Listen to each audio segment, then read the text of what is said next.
Nós vamos começar agora nosso segundo tema da unidade 2, ok? É o segundo tema da unidade 2, que é desigualdades territoriais. A primeira coisa que eu quero que vocês façam é uma reflexão.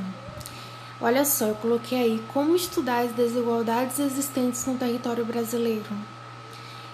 Se vocês se esforçarem um pouquinho, vocês vão entender que assim como em população, que nós tínhamos que estudar os dados da população para conseguir compreender as necessidades, a mesma coisa a gente vai fazer para poder compreender as desigualdades. Nós vamos ter que estudar determinados dados para a gente poder compreender essas desigualdades. Então, a gente vai ter que avaliar dados e indicadores para conseguir compreender as desigualdades do território brasileiro, aonde que essas desigualdades elas surgem, como elas devem ser solucionadas, em que nível de desigualdade nós estamos. Tudo isso são informações importantes para que a gente possa criar políticas públicas que solucionem a problemática de desigualdade. Eu coloquei para vocês algumas políticas públicas que não são todas, tá? Mas são algumas bem importantes que nos mostra que tipo de soluções, que tipo de frentes que a gente tem que tentar solucionar e resolver ou investir para poder diminuir as desigualdades sociais dentro do território. Olhem aí, eu coloquei primeiro 1, acabar com a fome e a miséria. Número 2, garantir a educação básica de qualidade para todos. Número 3, igualdade entre sexos e valorização da mulher. Número 4, reduzir a mortalidade infantil. Número 5, melhorar a saúde das gestantes. Número 6, combater a AIDS. Número 7, qualidade de vida e respeito ao meio ambiente. E número 8, todo mundo trabalhando pelo desenvolvimento. Isso é só alguns exemplos, tá? Existem outras políticas públicas que podem ser mencionadas e podem também melhorar, entendeu? O desenvolvimento e reduzir a desigualdade social, mas esses são exemplos que vocês podem pensar. Poxa, realmente, se acabasse com a fome e a miséria, se a gente pudesse garantir qualidade de vida, se a gente tivesse educação básica para todos, se nós reduzíssemos a mortalidade infantil, realmente o país seria um país mais igual, mais justo, menos desigual, então com uma sociedade socioeconômica melhor. Então, esses são só exemplos, mas, como eu disse para vocês, nós temos que estudar determinados indicadores para saber aonde que está faltando mais, aonde que a gente tem que se preocupar mais. É com a educação? É com a fome? É com a mortalidade infantil? É com as gestantes? Esses dados, tanto de população como dos indicadores sociais, eles vão nos ajudar a avaliar o nível de problema que a gente tem, que políticas que nós temos que desenvolver. Eu espero que você esteja compreendendo até agora, tá? Então, investimentos em educação, infraestrutura, saúde, etc., podem ser planejados com base nesses indicadores sociais. Nós vamos começar a ver quais são esses indicadores sociais. Olha só, o que são indicadores sociais? Eles são meios para designar os países como ricos, que são países desenvolvidos, em desenvolvimento, economia emergente, ou pobres, países subdesenvolvidos. O Brasil é um país emergente, ele não é nem rico e nem pobre. E não é que só isso, para os indicadores sociais, eles não servem só para isso, mas eles têm a função também de agrupar os países do mundo nesses 3 grupos, tá bem? Países ricos, países emergentes, que são os países em desenvolvimento, e os países pobres. Dentro do território brasileiro, apesar de nós sermos um país em desenvolvimento, e talvez isso soe como algo positivo, né? Nós estamos em desenvolvimento, nós estamos em movimento, nós vamos chegar ao desenvolvimento. Mas, internamente, a gente ainda tem muitas desigualdades, muitos problemas que podem ser, por exemplo, explicitados nesse mapa que eu coloquei bem aí. A gente vai perceber que as cores mais escuras são áreas que estão mais em situação de pobreza, aí está por região. Então a gente percebe que a região mais preocupante do Brasil é a região Nordeste.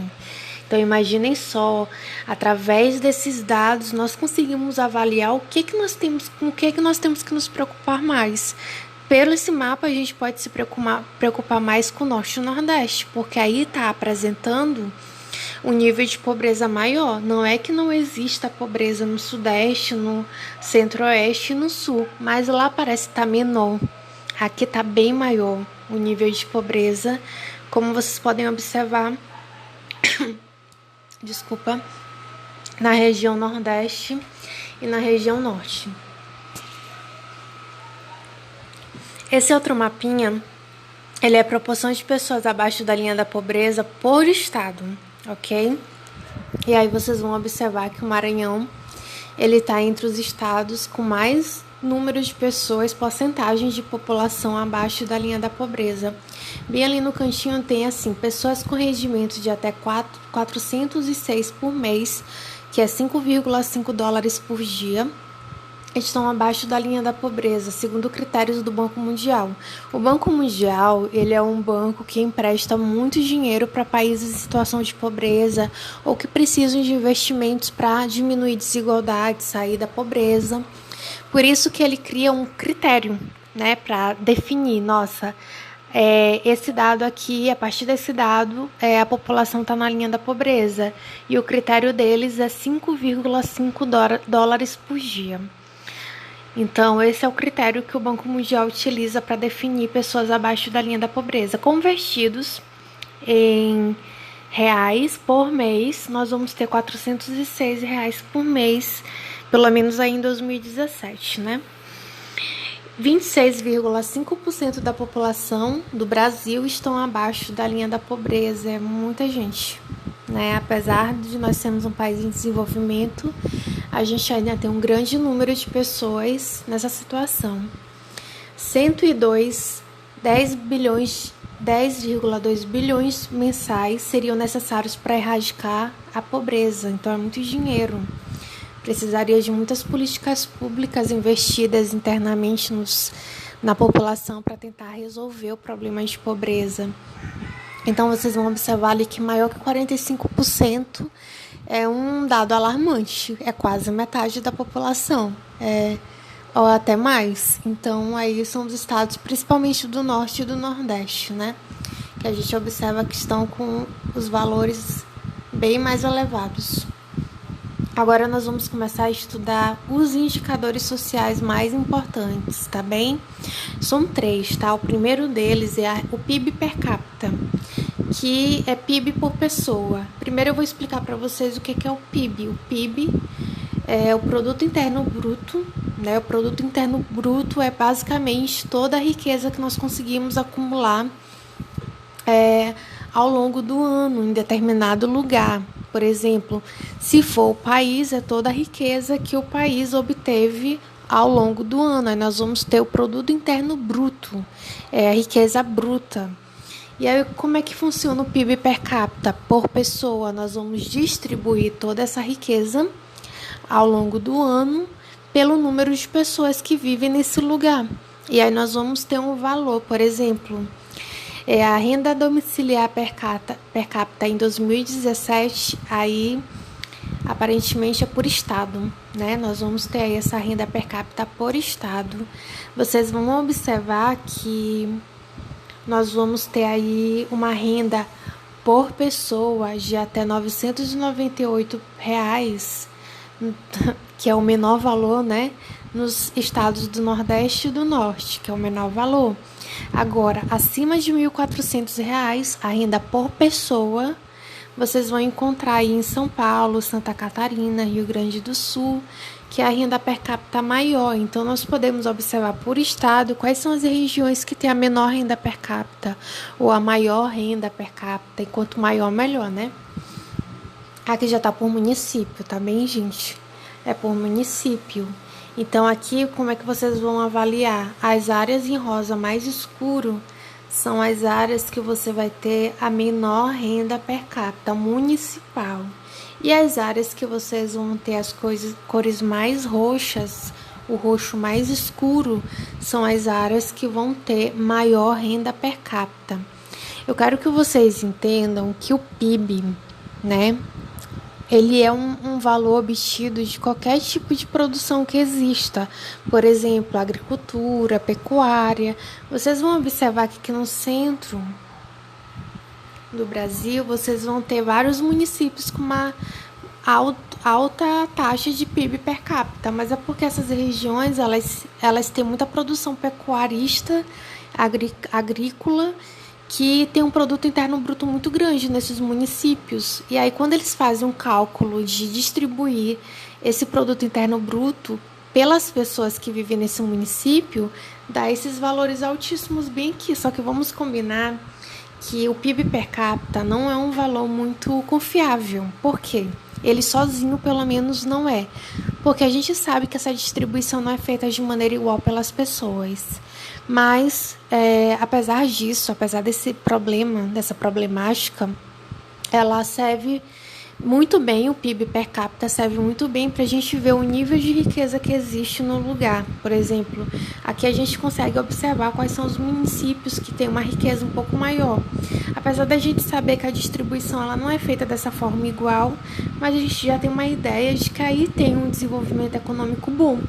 Então, o PIB ele serve muito para a gente poder avaliar a riqueza. Mas a gente só com ele a gente não consegue identificar se realmente está desenvolvido ou está igual, entenderam? Então, por isso que a gente precisa ver outros dados. Mas só para finalizar, segundo o IBGE, em 2016, 25,4% da população brasileira vivia em situação de pobreza. Para chegar a esse dado, foram utilizados critérios adotados pelo Banco Mundial, que considera pobre quem ganha menos do que 5,5 dólares por dia. Esse valor de quanto equivale por mês em reais varia muito porque o dólar sempre está oscilando. Atualmente ele está bem mais caro do que era antes. Então desconsiderem essa última informação aí, pesquisem quanto é que está o dólar, né, atualmente. Na próxima videoaula nós vamos estudar a educação, tá bem? Então eu vou deixar o vídeo de pirâmide etária, o vídeo desse primeiro indicador, vou deixar as atividades e eu quero trabalhar a educação separadamente, juntamente com o terceiro indicador social que nós vamos estudar para avaliar o índice de desenvolvimento humano de um país, tá bem, meninos? Eu espero que vocês estejam compreendendo tudo, tá? Bons estudos para vocês. Sempre que necessário, voltem para a videoaula, reavaliem, estudem novamente, assistam novamente. E se vocês tiverem dúvida com relação a algum assunto, querem que eu repita de uma outra forma, gente, me informem, por favor, porque aí eu posso preparar um material, alguma atividade, ou alguma leitura, ou algum vídeo que possa melhorar o entendimento de vocês sobre o assunto. Bons estudos. Tchau!